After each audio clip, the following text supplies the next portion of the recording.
Unfortunately, I'm going to do it solo, but hey, that's okay. So I just wanted to share a little bit about how the book came to be, maybe a little bit of the content in there. I'm going to read a passage. Not going to take too much time, but just wanted to kind of share about it and why it's important to me, and hopefully will be something that can bless some other people. So just a little bit. I did some motivations, I should say. Thank you to my bride, who should be here any minute. I know she's coming all the way from Dallas after teaching little ones all day long. So grateful for her trying to get here, and my daughter, my parents. A lot of the biggest mentors and strong leaders, influences in my life. People like Miss Jolly. Matt Stewart was my youth pastor growing up. Really poured a lot into me. Jonathan Purser, who's here, him and his wife are very dear friends of mine for a long time, and grateful for their mentorship and leadership through the years. And now they get to be retired and be full-time grandparents because they have about 1 million of them, grandkids. Right, probably feels that way. And then Truett Cathy, you probably have heard that name. Just everything Truett stood for, and then getting to actually know him a little bit personally. That's a bit of a stretch, but at the same time, there was one summer he came back to camp that I was working for the previous one and was like, Chris, hey, good to see you. And that's just the kind of guy he was. Like, I don't even remember telling him my name. He may have just guessed, I don't know, but he remembered my name from a year before, and so just grateful for him. There's traces of Chick-fil-A throughout the book. When I think of leadership, when I think of leading through relationships, it's hard not to mention Chick-fil-A and a lot of what they stand for. Some of my favorite authors. So I'm not one that likes to read for fun very often. I'm not a fiction guy. My wife has read 8,000 books this year already. Is that close? She just walked in, so I'm embarrassing her. She loves to read, and she reads a lot. Just like 70. She reads a lot. I read for like knowledge or inspiration. So I've been passionate about leadership and the concept of leadership. So Mark Miller, ironically a former VP at Chick-fil-A years ago, he now runs his own organization. He's been a big influence of mine. Simon Sinek, Patrick Lencioni, Mark Batterson, John MacArthur, Pete Scazzaro, some other ones to name. And then some friends of mine who have written books lately were influential. Garrett was really helpful, just kind of walking me through the process of writing a book, because I feel like a lot of people are trying to write books now. It's kind of like 20 years ago when everyone became a photographer. I'm like, oh, I'm a photographer. And it feels like a lot of people are writing books now, but it's both as simple and as hard as it can be. Speaking of that, we have an author here, Mark Sorovic, by the way, by his books. You got 2 or 3 out? 3 out. So Mark and I go way back from Windshape camp days to roommates to been at both each other's weddings and all kind of things through the years, church. And you DJ'd my wedding. I did DJ his wedding. And there's a DJ story in the book, ironically. Not from your wedding, but from a wedding. Lydia Murdoch's wedding, actually. Anyway, all right, let me get going. So, why write a book, right? If you don't know me, I'm just an idea generator. I can't help it. It's just how I'm wired. I'm always thinking of like song ideas or book ideas or event ideas or things. I don't know if I probably made Jonathan just like, dude, stop, because I probably came to him all the time. What if we did this? What if we did this? What if we did this when I worked at Chick-fil-A in marketing? I was always coming up with ideas that either were too expensive or didn't quite work. And so but I've always had this idea. I love to write. I love words. I was that guy in college who, I don't want to take a test. I would rather write a 30-page paper than take a test. And that probably scares some of you, but I'd write a paper the night before it was due and get an A. That's just how I was wired. I like writing. I like words. I like storytelling. Those are passions of mine. And so it was always been a desire to write a book. So this idea came up for relational leadership probably about 7 or 8 years ago, maybe. It was actually right before I started working at Chick-fil-A. I had a couple of different ideas. And in fact, early on, Jonathan asked me, I'm glad you're here because I might use your name a few times. He asked me, what are your goals in the next 5 years, in the next 10 years? And I don't remember which one of those years it was, but I said I want to write a book. And I told him that, and I don't think I got it in the time frame. If it was the 10 years, I did. If it was the 5 years, it was close.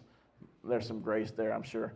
But like I said, I've always been passionate about leadership, but most leadership books that I've written are very they're either driven towards a management to managing people, or they're driven towards all the same things. And there's really not a lot that I've read that really hone in on relationships. And when it comes to leadership, I believe that relationships is the key. It's the crux of what leadership is all about. It's influencing others, having relationships, being intentional, communicating well. And so that's really why I came home on this topic of relational leadership. The one I wanted to do actually became a chapter in this book. It was called Pockets of Influence. So I've always had this idea that we have these little moments, these little pockets of time every day where we have a chance to influence someone, positively or negatively. And if we took those moments to use them for positive, then the impact that can have, the ripple effect it can have, could be enormous, unmeasurable. And so, but that Pockets of Influence wasn't really a whole book, but it fit within the scope of this book. And so there's a chapter on that. This up here is what I wanted to show you. So the Heart of Leadership was instrumental to me in my leadership journey. It's one of the best I've ever written. Mark has this way of keep making things very simple, or things that are complex sound simple, and it's very easy to read. And so he uses this iceberg analogy where leadership skills, are on the top there, and that's what everybody can see, right? But it's only a small portion of what a leader really is. What really matters is the part underneath that people don't see, which is leadership character. And at the heart of a relational leader is someone of good character. A lot of companies in the corporate world like to call these soft skills, and I rebuke that with every bit of my being. I think they're not only are they not soft skills, they are more important than tangible skills. Does that make sense? And so pretty much anybody can be a manager. You can promote anyone to manage, but not everyone is able to be a leader in the way that they should be. And so these two books were very instrumental in my leadership journey and my understanding of what it means to be a good leader, along with a few other ones, but also helped shape and kind of direct me towards this path of writing this book. A little bit of information on the writing process and journey. Again, I told you I'm just an idea guy, but problems with ideas sometimes is it's really hard to make them all come true. And I've had many that never came to fruition. And so I was almost hesitant to start because what I didn't want to do is start and then not finish. And so it was just this cool idea to start, and then it became this realistic project, which I was really excited to do. I wanted to wait till Brittany finished her doctorate, but the juices were flowing, so I started a little sooner, but kind of kept it quiet because what I didn't want to do is she was writing her own book, and it's much smarter and better than mine. So I'm really proud of her for that. Becoming a doctor is not easy, folks. So, right, Andrew? You've been there. So, Andrew's a doctor also. Anyway, so there's always, I wouldn't say it was fear, but there was definitely this hesitancy of like, I want to write this, but A, is anybody going to read it, want to read it? B, is it going to be, like, can I make it what I wanted to make it?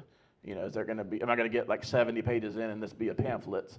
Or is it going to be me just carrying on and on and on too much? So all those things, all those kind of doubts and things crept in, but the process itself was both as easy as I thought it would be and as hard as I thought it would be. And what I mean by that is there would be times I would write like 2 or 3 chapters in a week. And I'm like, oh, that's good. Like, I like that. That's how I used to write songs. I would write them in 10 minutes and be done. And then I wouldn't write another one for a while, right? Because I didn't just, like I said, I had these ideas, but forget to carry them to completion. And then so I would write a few chapters and then I'd be done. And then what started was a book only had 10 chapters, became 12, and then became 20. They're smaller, don't worry. It's not that, they're not that hard to read. But as I wrote, it started to flesh itself out, and then get more confidence, and it kind of came this wave, and I was like, oh wait, this little piece of this one chapter, I need to write a whole other chapter on that, and so start to add. But starting with the chapter list really helped. I kind of broke that down. I had that kind of very on, at least that first 10 to 12 before I even started writing, because I was like, I need some kind of outline, I need something to go by. I don't want to just write randomly here and there. I've spoken to some other people who had written books, and they all gave good advice, but at the end of the day, I kind of landed on, I gotta have to just do this the way I can do it, right? Like with the time I have And so it began in January of 24, kind of first pen to paper, if you will, or finger to plastic key, typing up and just kind of, like I said, the idea had been swirling for a while before that, but really started actually typing in a Word document in January 24, off and on. Finished the first draft earlier, I think it was around May of this year, and then reached out, found a publisher or editor, someone who could kind of do the whole process, edit it, design a cover if I needed it, or use my design, and get it on Amazon, their KDP process, all that kind of stuff I kind of wanted to hold in one. And I didn't want to pay thousands of dollars to do it because I don't have thousands of dollars to do that. And so found one that was affordable enough to get it done, and then finally had it ready to go in October. And so the end result's really important. Like holding this, I can't express what it means to be able to, like I hate to use the word I'm proud of myself, but I worked hard on it. I'm very proud of what it is. And so I wanted something that I was proud to say, hey, I think you should buy this. I didn't want to just be like, hey, I wrote a book, please pity me and buy it so that I can, afford it. I believe in this topic. I believe in what it's about. And so I'm definitely glad to have the end result. It was really about the journey. And I'm excited to do some more, have some more ideas along the way. Shocker, right? That I would have more ideas. But just getting this first one down and being able to say, hey, I'm an author, is really exciting. And so I really love the journey along the way. There are lots of core themes and ideas throughout here, and I'm going to go quickly through these because you can read it in the book. But I tried to boil it down to 5 just to kind of give you a little bit of an idea of a scope of what you're going to dive into, even though there are 20 chapters, plus an introduction and an afterword. Those parts are short. Number 1, leadership is relational, not positional. So I believe with my whole heart, leadership's not about a title. It's not about authority. It's about relationships, and it's about authenticity. It's about intentionality. And there's even a bit of a story. I try not to name people in the book, especially not the bad stories, because there's a couple of those in there. I did not put their names in there. But one of the things I put in there, and Jonathan, I probably know it's about him, but one of the things I really appreciated about Jonathan was his intentionality. His intentionality with his relationship with me, about wanting to know about my family, and it not being like it not being something to just get into the hard stuff or to the meat of the conversation. It was a genuine, like, I want to know how you're doing, how your family's doing, and being intentional, coming with a plan. That meant a lot. That's helped as I meet with other people. Like, that's one of the things I've taken from you is being intentional and not just kind of like showing up, let's shoot the breeze. Let's have a plan, but let's also talk and want to care about one another. So leadership is about people, not power. And the culture, if you really want to change culture, that happens through relational investment, not just cool toys and tricks. Not saying those things are bad. Those things are important to have, but those become inauthentic if you're not authentic with the people. Does that make sense? And so that's one. Number 2, presence, proximity, and communication. You can only lead people that you're truly with, right? It's like parenting. It's hard to be a good parent if you're not present. And I don't mean like just physically, but emotionally, mentally, spiritually, being connected to people. In the work that I used to work in child welfare for over 10 years, and we talk a lot about working with kids from hard places and the importance of connection. It's not just simply trying to correct bad behavior. That's meaningless without connection. And so being in proximity with people, being present in there when you're having conversations with them, not on your phone, not on your computer, those things stand out to people. That's why people stick around and don't leave jobs.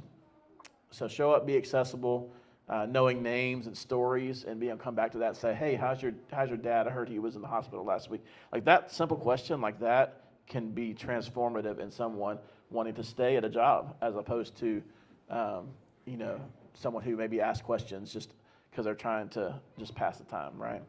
And so, and then communication really is the true heartbeat of relationship. Listen well, speak clearly, and then creating spaces where people are heard and valued. A third, and I know a lot of these are kind of looped together, but they kind of make sense as well. Vulnerability, authenticity, and relational capital.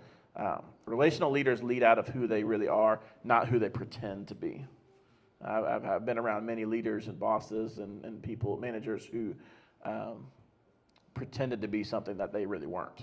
And that's evident. I'm not the smartest person, but I can usually pick up on when somebody's a BSer, if you will. They're fake, they're inauthentic. Most people can, and that's not people who you want to be around, or certainly not someone you want to be leading you. And so, and the next there, vulnerability. That's a harder one for me. I don't tend to want to be vulnerable. Doing this is vulnerable. Because like I said, I don't know if anybody's going to show up. I don't know if they're just like, oh, he wrote a book. Let's just get his book. What is this trash? That's being vulnerable when you put things into paper, right? Because there's a record, right? So people will have that. So the vulnerability plus authenticity equals relational capital over time. And so you build that capital up, and that capital allows leaders to be able to have hard conversations, navigate conflict, and restore relationship when things break. So when you build that capital with someone and you have to have a tough conversation, they know through your vulnerability and your authenticity that some things can be worked out, right? Things can't get, now there are some things that are hard to unbreak, but for the most part, it's a lot easier to navigate through those difficult times with someone who has built relational capital with you intentionally. 4, intentional everyday influence. Leadership isn't reserved just for the top, right? It's not just for C-suite leaders. It's every day, everywhere. Intentionality breeds inspiration, turning ordinary moments into, as I mentioned, pockets of influence. And then finally, serving is leading. Or a better way to say this, if you're not serving, you're not leading. And if you don't take anything else away, that's at the core of what I believe about leadership, is it's about serving. Good leaders serve their team members, whether that's taking out the trash, whether that's showing up to help them move, whatever that is, there's a clear heart to serve. And that goes back to the iceberg I had up here a minute ago, that leadership character. Someone with strong leadership character is a leader who serves and serves well. On page 84, I have this quote, I wrote this in here that says, intentionality involves thoughtfulness, purposefulness, and mindfulness in one's actions and interactions with others. Relational leaders understand that every decision, conversation, and gesture hold weight and significance. And again, it's a tipping scale. It can be positive, or it can also go the other way and be negative. And you've probably heard that the quote, people don't leave jobs, they leave bosses, right? They leave bad bosses or bad leaders. And I believe that. I even put a study in the book, some information from a Barna study where they interviewed a bunch of people, and asking them either why they left or why they wanted certain jobs or what they wanted. It wasn't money. I mean, we all want money, we all want raises, but at the end of the day, people want to be heard, they want to be valued, right? I mean, I'd rather make less and be valued and love the people I work with than make more money and just hate it every day, right? I think we can probably all relate to that. There are times we have to have jobs that pay well and it's not fun, but I'm grateful to be at a place where I feel valued and I feel heard, and I feel part of the team, right? Part of the vision, part of what's happening there. I'm included in that. When you include people and you invite them in, don't just cast the vision and say go do it. But when you're like, I want you to use your gifts and your skills to help us accomplish the vision and the mission, and that's leadership. That's influence. That's relational leadership. There's questions up here. I realize I'm asking myself questions, so if that's weird, I apologize. I asked ChatGPT to come up with some questions for me because I interview myself. Might as well order some questions people might ask. And so, because I've had people ask me like, well, because they know I'm a believer, they know I'm a person of faith, and so they're like, is this a Christian book, right? Is this about like church leadership or about? And it's yes and no. I intentionally wrote a book that was not innately Christian because I think the core concepts are Christian, if that makes sense. It's hard to do that, separate that if you don't have faith. But at the end of the day, I wanted to write something that people could, at Fortune 500 companies could read, or someone at a small local nonprofit can read. And so it's not necessarily a Christian or church book, but I think you will see my faith play out through it without using church words. Does that make sense? And so it's connected in there because I can't disconnect from that. That's in my DNA. It's who I am. But I didn't set out to write a Christian book. I do have some ideas for some, and they may come, but I'm not going to share those because we'll see. If I wait to see if those come through. But anyway, so the second question I wrote is, how has failure in leadership shaped and formed my leadership and helped me grow? I think failure, and failure is defined in different ways. Sometimes we call things failures that aren't. I like to use the phrase failing forward, right, or failing upward, because I think it's inevitable. We just all fail. We're flawed people, and certainly as leaders, you're going to mess up at times. But this is where the authenticity and vulnerability comes in. Like a leader who can come and say, you know what, I screwed up, and I'm sorry, is much more meaningful than the leader who never does, right, never owns it. And so I appreciate the leaders who I worked for who done that. I worked for some who didn't. I worked for some that blamed me. I was been fired from jobs that I did a great job, and I put a story in that working for Bethany Christian Services, and was more successful trying to build a foster care adoption area up in North Georgia, was having more success than the Atlanta one with 200 employees. But at the end of the day, when they were not meeting their financial goals, it was me who got left in the dust. And they moved you ever heard the phrase moving the goalpost? I hate leaders who move the goalpost. I'm like, you set goals. I was exceeding those goals. You set new goals that are completely unrealistic, like that no one can meet. But I was still meeting them. And then I was like, no, you got to go. And so while the world would consider that a failure, and I still have some trauma from that because that just didn't make any sense. I'm like, no, there's kids' lives at stake here, and it doesn't make sense. And then they told all the families I was working with that I quit, and that didn't help either. So I had to go call them all and be like, no, I didn't quit. And I worked for free actually with many of them to their adoption because I wasn't going to leave them hanging. But so that story's in here a little bit deeper. I don't want to go too much more into it, but failure is part of leadership. It's part of our journey as human beings. And so if we don't take failure and help it shape who we become, then we've missed a great opportunity. The Bible's full of that. If you're a reader of the Bible, you will see a lot of failure of man, but also how the Lord uses that to accomplish his mission.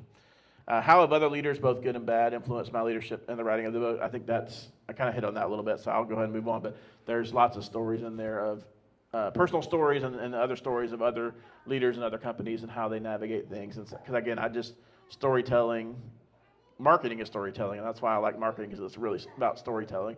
And so I didn't want to write a book that just had facts or information in it. So there's a lot of storytelling in it. Also, part of that comes from Mark Miller and his writing. He kind of tells stories through his books, and so there's lots of those in there. How does this practically apply? Or if you're a follower of the podcast, we call these Haste Takeaways. You'll know what I'm talking about if you listen to Theology of the Dirt. But there's a couple things, both for I wanted to write a book that was good for the individual leader and for teams. Like if you're a leader of other leaders, I wanted to write something that they could take their team through, but also it could be a reflective work. And so there's at the end of each chapter there are questions. And so if you're reading it by yourself, they're great reflective questions for you to kind of think and look internally.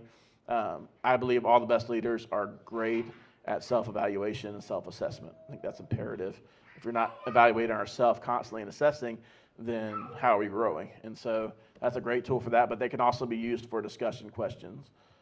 If you're meeting with your team and want to go through the book and you want to buy several of them, I've got several, you can do that. But I encourage you to use those questions at the end to kind of walk through them. So there's the teams can read it as a team and discuss. Unity tends to form when no one is trying to stand above the rest, right? That's another key concept through here. And there's also a chapter on celebrating wins, but also staying together through the losses. Individuals, again, personal takeaways, learning how to be a good follower. There's a great book called Creative Followership, I think is the name of it. That's another former Chick-fil-A guy. But if you learn to follow well, it will help you lead better. And then towards the end of the book, I really wanted to leave something with people to take. So there's kind of some action steps through all the chapters, but there's also like, what do we do now? Now that I know more about relational leadership, what do I do? And I believe the best leaders build leaders. I think that's what leadership is. If you're leading well, you need to be building other leaders, build the pipeline, train them how to be good leaders and how to develop their leaders, right? So you kind of have this legacy there. In the book, it says, celebrating wins and learning from losses are two sides of the same coin in the journey of relational leadership. By embracing success with gratitude and humility and confronting failures with resilience and determination, leaders inspire growth, innovation, and continuous improvement within their organization. So I'm not going to read all. I was going to do 3. I'm just going to do 1. I just want to read a part here from the end, and then we're going to wrap up. And I offer some, if you guys have any questions, I want to offer some time for that. But in the back, in the afterword of the book, I wrote this. Before we part, let me leave you with 3 final challenges as you step back into the everyday realities of your leadership. 1, lead as if no one is watching, because someone always is. You may never get applause for your kindness, patience, or quiet wisdom. Still, you are planting seeds. Someone is learning from your example. Your faithfulness today shapes the culture of tomorrow. Number 2, build tables, not towers. The world doesn't need more ivory towers of power. It needs more tables of trust. Create spaces where people are seen, heard, and empowered, where dignity isn't just spoken but wonderfully displayed, where others get to lead too. And then finally, pursue depth over image. Don't let leadership become a performance. Let it be an act of humility and service. Choose character over charisma, depth over visibility, obedience over outcome. Do the quiet things that no one sees simply because you should. Image is shallow and easily disrupted, but the roots of depth set the stage for something unbreakable. You won't remember every strategy from this book, and that's okay. But if you remember one thing, remember that relationships are the soil in which all meaningful leadership grows. And if you do this, you'll carry forward the heart of relational leadership. So may you lead boldly, love deeply, rest wisely, and serve others with joy. May your influence outlive your title. And may your leadership bring life, not just to your organization, but to every soul entrusted to your care. Your legacy as a relational leader won't be measured by what you built, but by who you built up. So now go and lead like it matters, because it does. Lead every day as designed. That's been an acronym for mine for a long time, and it's funny. Again, one last Jonathan story. He came up with this acronym. He's like, I want to do this thing. It's called Let's Lead. Live every day as designed. And so I would just always laugh because I was like, that's just like the one that I've stuck with me, with one word different. But I believe we're designed to be relational leaders. So we were created for relationship by an almighty creator. And so our leadership should reflect that. So with that said, anybody have any questions that you want to ask? Thank you for indulging my long spiel there. Hey, Chris. Yeah. What was the hardest part for you of making it happen? Like, from concept to like really going after it? Or as Mitch would say, getting after it, sorry. He would. That's a good question.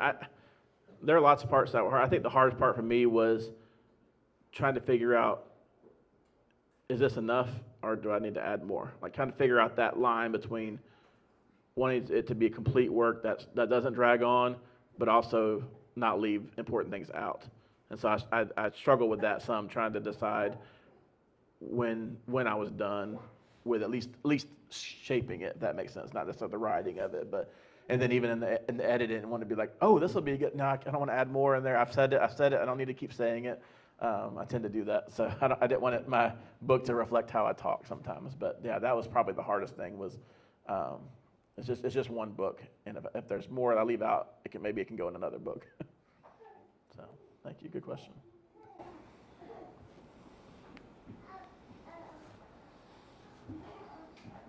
If leaders took away one thing from your book and forgot everything else, what do you want them to know?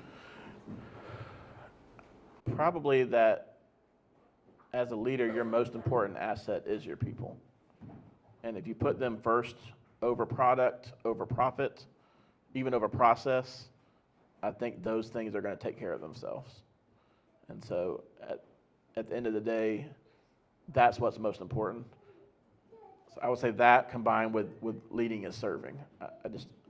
I can't stress that enough. Yes. With being a middleman, so to say, if someone has the heart to lead this way, but they're not being led this way,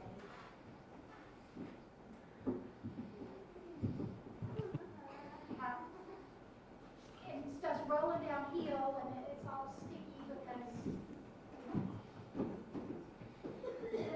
maybe others get the process and the goals, which is Yeah. important. All that has to be important. Yeah. It's fun. Question. No, that's good. We talked a little bit about the book at the beginning of the podcast. They recorded a new episode, and Mitch said, he's like, I'm gonna throw some questions at you. I know you didn't prepare for this. And one of the questions he asked is, like, why did you need to be the one to write this book? Like, why is that important? Why is that helpful? And I hadn't really thought about that, but I think there's a benefit to writing something about leadership, not from a C-suite tower, not being that. I think traditionally people think leadership is downward, and I don't believe that's true. It is in a structure, but I also think there's something to leading upward. And while you can't control people above you making decisions, making things that are deciding on things that you don't either agree with or don't like, or making it yourself miserable, you can control how you respond. And I think you can lead the people who are in charge of you that way by having a good attitude, presenting kindness, sometimes doing hard things that you don't really want to do, but doing them with the right attitude and not being the one that's around trying to, guess what the boss said today, that kind of gossip attitude. And so it's a leading upward, if you will, and that can be contagious. I've seen people change because of the people under them and the way that they carried themselves, the way that they followed well. And that's why when I say leading upward, it's a followership. It's I'm still going to honor your authority, but I'm going to also lead the way that I'm meant to lead and I know how to lead. And I may not have people that that report to me, but that doesn't mean I'm not a leader. That makes sense. And so I think we all can be leaders in that way. And that's so to circle back to what Mitch was asking, I was like, I think there's more value, or I believe there could be more value in someone who's not, in charge of this huge company writing a leadership book, because there's more to it than that. And since I'm hit the idea home that it's not about titles or authority, then it makes sense, because I have a title, but it's not, I don't have a whole lot of authority. But it doesn't mean I don't have a responsibility to lead well. I don't know if that answers your question. I hope so. I got another one. Of course you do, Mark. So you mentioned vulnerability being important. Yes. So let's not make you vulnerable. But what was the hardest story in the book for you to write? The one that was like, cool, I feel I'm really putting myself out there for.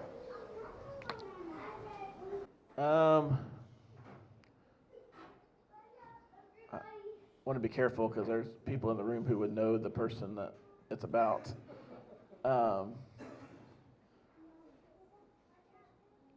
It's hard not to judge what you believe are poor leaders. And when you're in an organization and you think there are poor leaders around you, toxic leaders, or people who are in roles and you may not understand why they're there or why they do the things they do, having to work alongside them can be difficult. And so there's a little bit of a story about that, but without giving too many details in there. But that was hard because there's a part of me that wants to take over in those situations, but there's also a part of me that has to respect their responsibilities, their authority, even if it's not necessarily over me, but it might be over others. And so trying not to don't want to be the pot stirrer, especially not in a leadership role. And there's a lot of that. And I've worked with people that do that, the people that are constantly gossiping in the background, talking bad about their leaders or their boss, talking bad about other people, sometimes who can just hear them. And I'm just like, you want to smack those people. But having to work in an environment where that is happening, whether it's one person or 20 of them, that was a big challenge.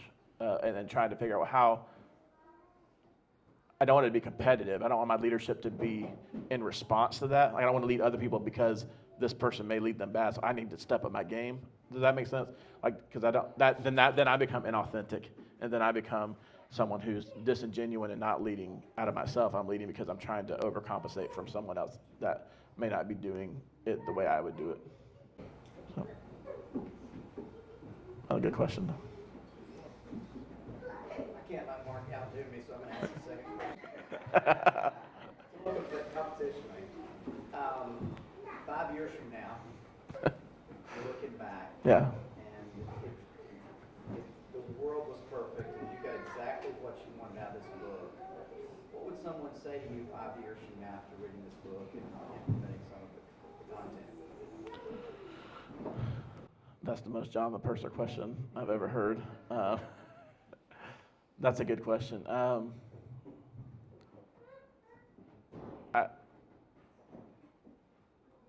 I don't want it to be about.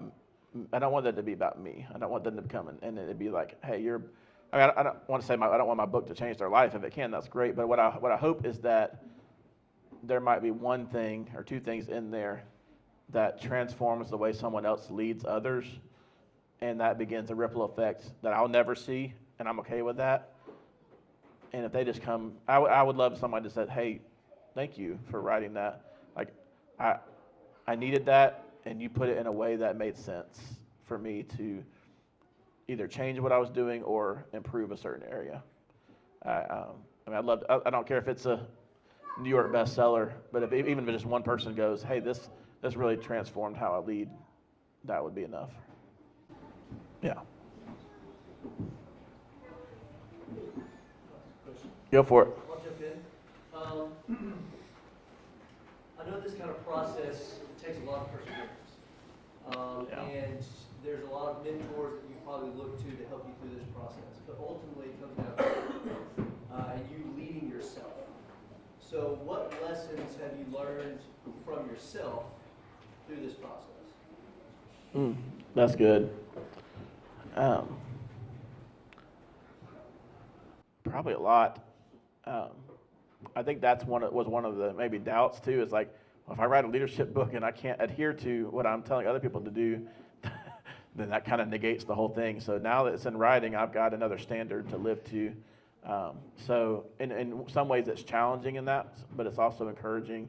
And so I don't know if it's necessarily a lesson learned in that as much as it was serious to write, but it took it to another level. I was like, I don't want to put anything in here that I'm not going to do or believe in. Does that make sense? And so the lesson was a reminder of being genuine and authentic in my writing, just as I am in any other thing, and making sure that, hey, if I'm saying this, somebody's going to come and question me on that, and I've got to be ready for that. So that was one. I think two, like I mentioned, the journey, but also it was just a reminder of trusting, because I going back to my faith thing, I believe the Lord gave me this to write. And I don't say that because that's a Sunday school answer. I really believe that with my heart. And so what I've learned, one of the lessons learned is just a reminder that He's faithful. And He gave me that word, and He's the one to help me persevere, carry it to completion, because I didn't want to let Him down or myself down. I've had a lot of good ideas that I hate that I didn't bring to fruition, to completion. And so the lesson was really one about you said the word perseverance, finishing the drill, to put it in a football term. And there's a Kirby Smart quote in there in the first chapter too, by the way, go Dogs. But just also, when the Lord gives us things, not just letting them sit, right? So that the parable of the talent, I don't bury it in the sand. He made me the way I am, and I have to trust that despite my inadequateness and my deficiencies, that He can use that to others. And so just being confident to complete that, and then trust whatever He wants to do with it is cool. Hope that helps answer, but I think there are more lessons to come, though, And then some may be good, some may be hard, but we'll look forward to that.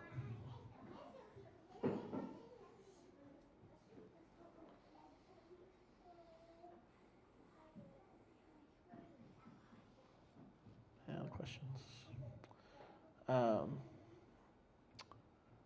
Well, now that you've been thoroughly inspired, pull out your wallets. No, I do have books for sale. If you haven't bought one yet, Dad, you want to head on over? Dad is going to be over here with some cash, and I can take Venmo, PayPal, Cash App. If you want to buy one, that'd be great. If you want to buy several and give them out, I'm going to come stand over here at this table. Though, if you've already bought one or after you bought one, if you want me to sign it, and this is the part that's vulnerable, because I'm like, why would anybody want me to sign my book? Why would anybody want to buy my book? But I'm going to sign them for you, and I'll charge for that. So I'll be over here. Otherwise, please eat some more food or take it home. I don't want to take it home and talk to folks. Like I said, books will be for sale over here. And just lastly, thank you so much for being here. Like, it really means a lot. I was just hoping to have a few, and y'all showed up. So thank you. I'm very encouraged by that.